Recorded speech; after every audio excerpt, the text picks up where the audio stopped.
Hey guys, I'm not sure if you guys heard the train horn. I was gonna say, the train's not near me, but where I'm at, you can still hear the horn.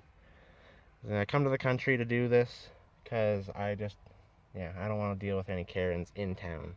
So, if they're willing to follow me out of town to complain, then that's on them. Yeah.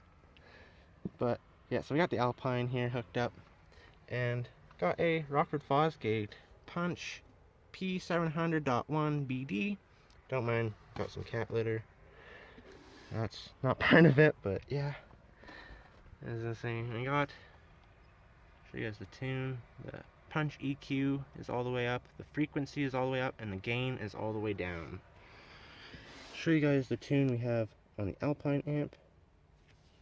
So I did this test yesterday, and then I didn't like the way that I recorded it. I messed up on recording it, so we're redoing it.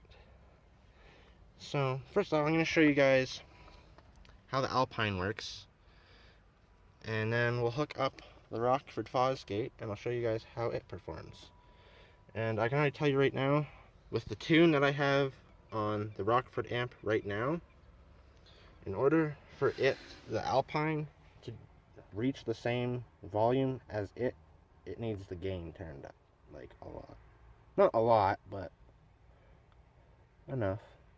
And this one needs the gain just 0. But the bass equalizer, I guess, is a little down. I could turn that up a little bit, but it's not going to do much difference. But get the car started and show you guys what it does. Also, we got a different deck in this.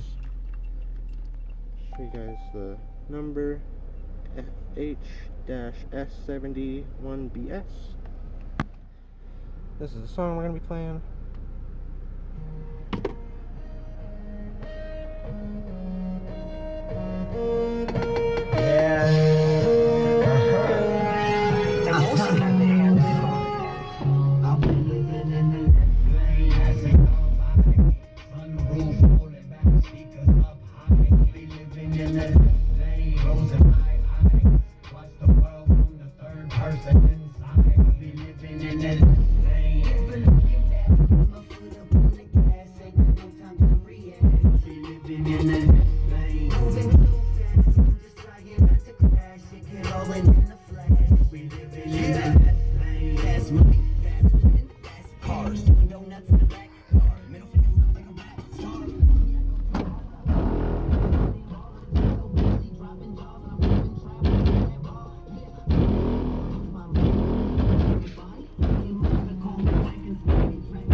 That's the Alpine. Living the life you could only imagine. Put it in words and I give it to you kids. But I told them, please don't try this at home. And pause. So that's what the Alpine hooked up. Now we'll get the Rockford hooked up and show you how it does. Now we got the Rockford Fosgate all hooked up. These wires, I'll show you that they go to here. They are for LED lights that I don't have in this setup. The LED lights were run in a different box I have with plexiglass. Also, this is just some super glue. So before we do the testing, I'll tell you guys the whole backstory behind this amp. So, paid $80 for this amp, got it used, and got it from a guy who went through a really bad rollover and lost all his subs and the box. Everything got smashed. The only thing that came out working was this. The front plate was the plastic plate was separating from the metal plate, so I just removed it, cleaned it, put some proper Gorilla Glue on it. But yeah, it's got some scratches and scuffs and dents, but it still works. And yeah, for $80 it was worth it. And considering it still works perfectly fine. I did my research on them this morning, and the 500 watt version of this, so not not the p700.1, the p500.1 is going for $950. So I think $80 for this is perfectly fine. And just show you guys the tune again. I know I've already showed you guys it,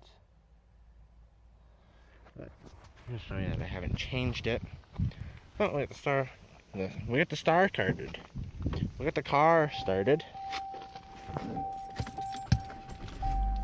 And I'll just put the same song on. Oops. Yeah, restarted. Play. Put it same volume.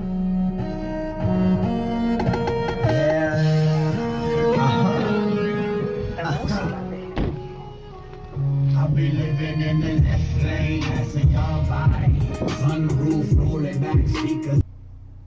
Sorry about that, guys. Had a little bit of technical difficulties. The RAM accidentally came unplugged. But now I got it fixed. Why isn't this focusing? There we go. And now it's powered on. So, well, I'll restart the song again and press play and put it to the same volume.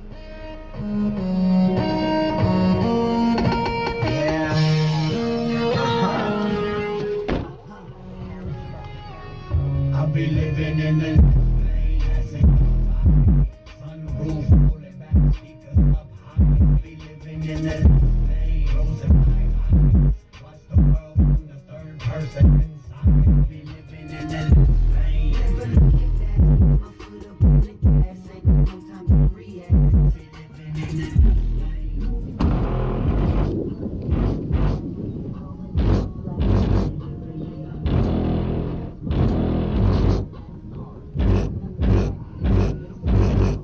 It's right here that's rattling like that.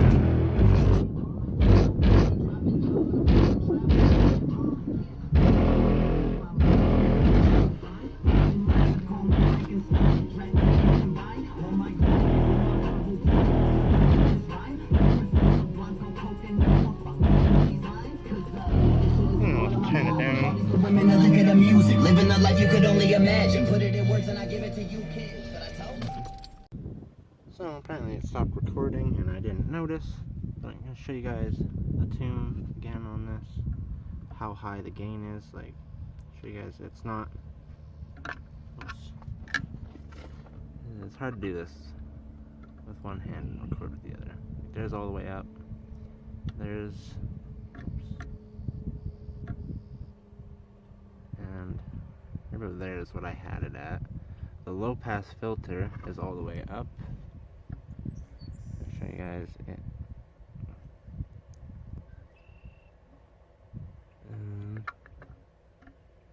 And the bass EQ is actually down. I thought it was up.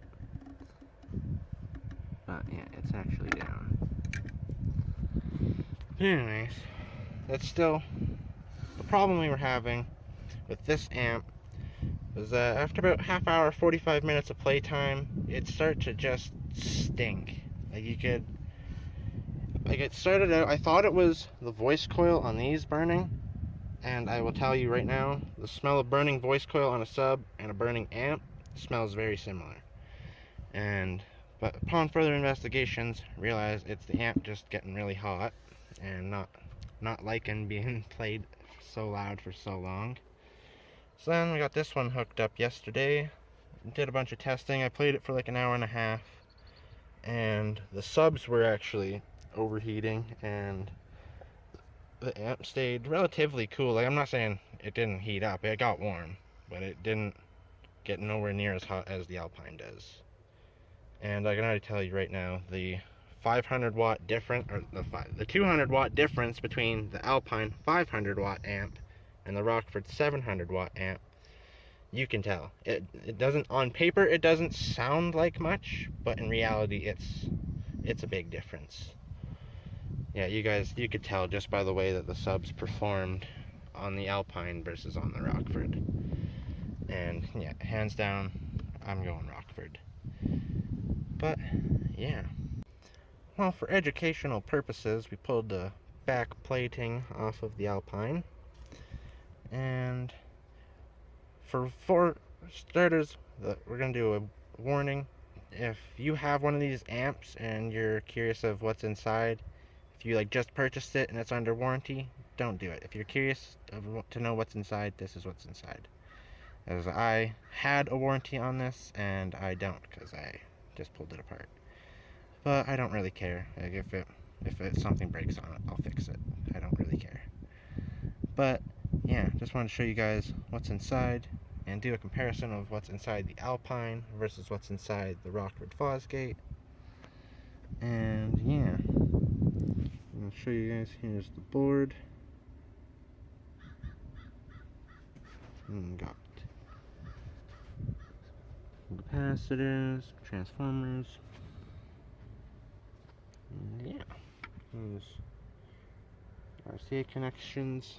Here's the dials and everything on the inside. There's your connectors. And then there's your terminals and your fuses. But yeah. So yeah, if you have one of these amps, don't do what I did. Just watch this video. Yeah, don't pull your back plating off and ruin your warranty. But yeah, enjoy watching.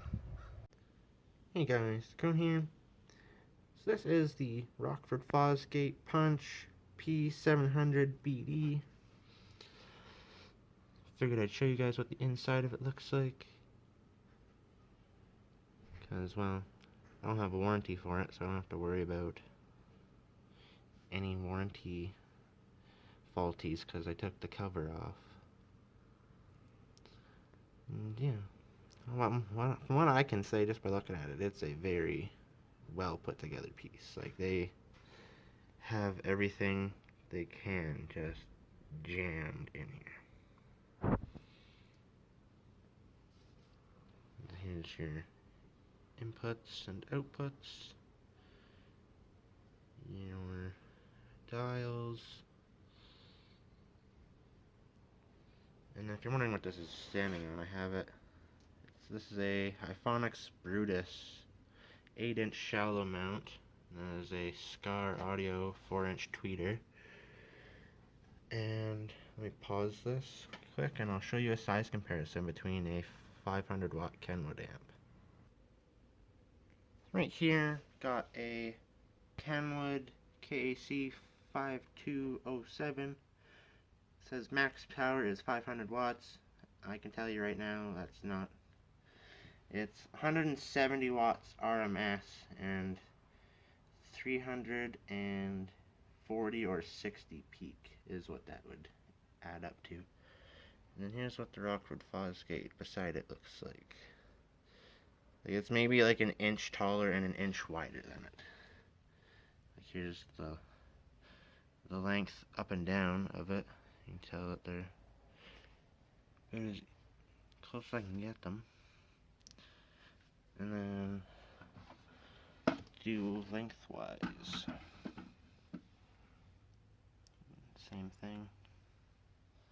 Probably about an inch or so. But yeah, this is a very, very clean amplifier. I'm very happy with it. But as always guys, gonna end the video here. Hope you guys enjoyed. Make sure to like and subscribe to the channel. And as always, I'm Dakota and I'm out. Peace.